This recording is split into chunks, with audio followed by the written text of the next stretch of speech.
எல்லாருக்கும் வணக்கம். 2026 வருஷம் இந்திய பங்குச்சந்தையில ஒரு பெரிய புயல் உருவாகிட்டு இருக்கா?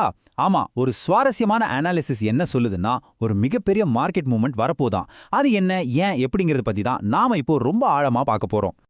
இப்போ நம்ம எல்லாருக்கும் மனசுல வர்ற கேள்வி இதுதான். இந்திய சந்தைகள் உண்மையிலேயே ஒரு பெரிய திருப்பத்தை சந்திக்க போகுதா? இந்த முழு பகுப்பாய்வோட மையப்புள்ளியே இதுதாங்க. ஒரு அனலிஸ்டோட கணிப்புப்படி வரப்போற மார்ச் ஏப்ரல் 2026ல பல 10 வருஷங்கள்ல கூட நடக்காத ஒரு அபூர்வமான டைம் சைக்கிள் ஒன்னு சேரப்போகுதாம். இது மார்க்கெட்டோட போக்கியே தலைகீழா மாத்தக்கூடிய ஒரு பெரிய நிகழ்வா இருக்கலாம். வாங்க இந்த மர்மத்துக்குள்ள இன்னும் கொஞ்சம் ஆழமா போலாம். சரி, இப்போ நம்ம இதோட முதல் பகுதிக்குள்ள போகலாம். அதாவது மார்க்கெட் ஒரு முக்கியமான முடிவெடுக்கிற கட்டத்தை நெருங்கிட்டு இருக்கு. இந்த சந்திப்பு புள்ளிய பத்தி நாம விலாவாரியா அலசலாம். இந்த மொத்த கணிப்புக்குமே ஆணி வேரா இருக்கிறது ஒரு 100 வருஷத்துக்கும் மேல பழமையான ஒரு தியரி. அதோட பேரு தான் கான் டைம் சைக்கிள். இது சும்மா ஒரு தியரி மட்டும் இல்ல, பல வெற்றிகரமான ட்ரேடர்ஸ் பயன்படுத்துற ஒரு ஆயுதன்னே சொல்லலாம். ஓகே, அப்போ இந்த குவான்டியரினா என்ன, அது எப்படி வேலை செய்யுதுன்னு பார்க்கலாம் வாங்க. இதை சரியா புரிஞ்சுக்கிட்டாதான் 2026 கணிப்போட முக்கியத்துவத்தை நம்மால முழுசா உணர முடியும். சிம்பிளா சொல்லணும்னா, லேன் டைம் சைக்கிள்ங்கிறது ஒரு மியூசிக்ல வர தாளம் மாதிரி. மார்க்கெட் இதுக்கு முன்னாடி தொட்ட முக்கியமான உச்சங்கள், தாழ்வுகள், அதாவது எங்கிருந்து மார்க்கெட் திரும்பிருச்சோ அந்த பாயிண்ட், அதை அடிப்படையா வச்சு ஒரு குறிப்பிட்ட கணித நேர இடைவெளியில திரும்பவும் அதே மாதிரி நகரும்னு இந்த தியரி சொல்லுது. இந்த முக்கியமான திருப்பு முனைகளை தான் பிவட்ஸ்னு சொல்றாங்க. இந்த முறையை பயன்படுத்துற ட்ரேடர்ஸ் சில குறிப்பிட்ட நாட்களை ரொம்ப உன்னிப்பா கவனிப்பாங்க. அது என்னன்னா 30, 45, 72, 90, 144, அப்புறம் 360 நாட்கள்.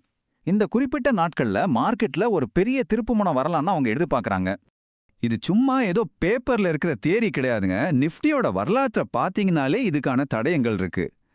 ஆகஸ்ட் 2013ல நடந்த பெரிய சரிவு, மார்ச் 2020ல வந்த கோவிட் சரிவு, அப்புறம் கணிக்கப்பட்டிருக்கிற ஏப்ரல் 2025 பீதி நிலை, ஜனவரி 2026 உச்சம், இது எல்லாத்தையும் இயக்கிற ஒரு கண்ணுக்கு தெரியாத கோடு தான் இந்த 2026 கணிப்புக்கு அடித்தளமா இருக்கு.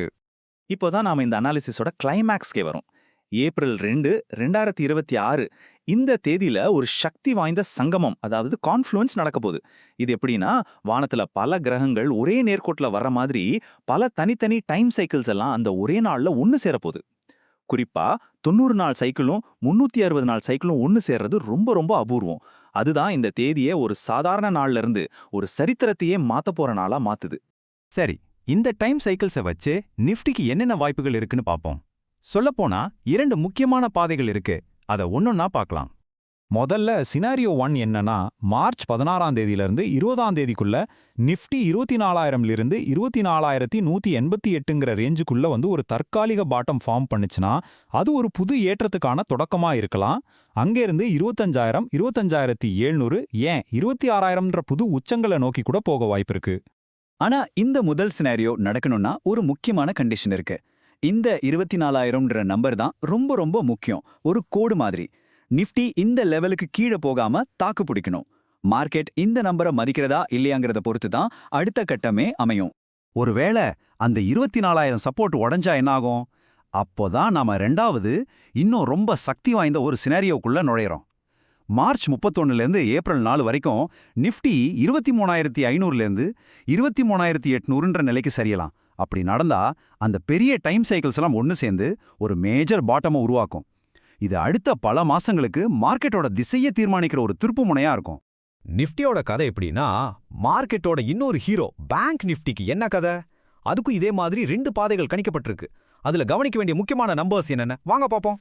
பேங்க் நிஃப்டியோட முதல் பாதை மார்ச் 18ல இருந்து 21ஆம் தேதிக்குள்ள ஒரு சின்ன பாட்டம் ஃபார்ம் பண்றது. இண்டெக்ஸ் 57,000ல இருந்து 57,200 ரேஞ்சுக்கு வந்துச்சுன்னா ஒரு சின்ன 45 நாள் சைக்கிள் காரணமா ஒரு தற்காலிகமான ஓய்வு கிடைக்கலாம். பேங்க் நிஃப்டியை பொறுத்த வரைக்கும் 56,500 இந்த நம்பரை மனசுல வச்சுக்கோங்க. இதுதான் முக்கியமான சப்போர்ட் லெவல். இந்த விலைக்கு கீழே போனா ஏப்ரல் மாசம் நாம எதிர்பார்க்கிற அந்த பெரிய மூவ்மெண்ட் வரதுக்கான வாய்ப்பு ரொம்பவே அதிகமாகும். இப்போ பேங்க் நிஃப்டியோட அந்த மெகா சினாரியோவை பார்க்கலாம். மார்ச் 31லிருந்து ஏப்ரல் 4 வரைக்கும் பேங்க் நிஃப்டி 56,500லிருந்து 56,800 என்ற ஜோனுக்குள்ள வந்துச்சுன்னா அதோட ரொம்ப முக்கியமான வருடாந்திர சைக்கிளும் மத்ததோட சேரும். இது நடந்தா ஒரு சரித்திர முக்கியத்துவம் வாய்ந்த பாட்டம் உருவாகி அங்கிருந்து 58,260, 59,500, ஏன் 60,115 தாண்டி ஒரு மெகா ரேலிக்கு இது அடித்தளம் போடும். சரி, இவ்ளோ நேரம் நாம நிறைய விஷயங்கள், நம்பர்ஸ் எல்லாம் பார்த்தோம். இதோட சுருக்கம் என்ன? இதிலிருந்து நாம எடுத்துக்க வேண்டிய முக்கியமான விஷயம் என்ன? அந்த அனலிஸ்டோட வார்த்தைகள்ல சொல்லணும்னா, அது நடக்கும்போது சந்தைகள் ஒரு மிகப்பெரிய நகர்வை கொடுக்க போகின்றன.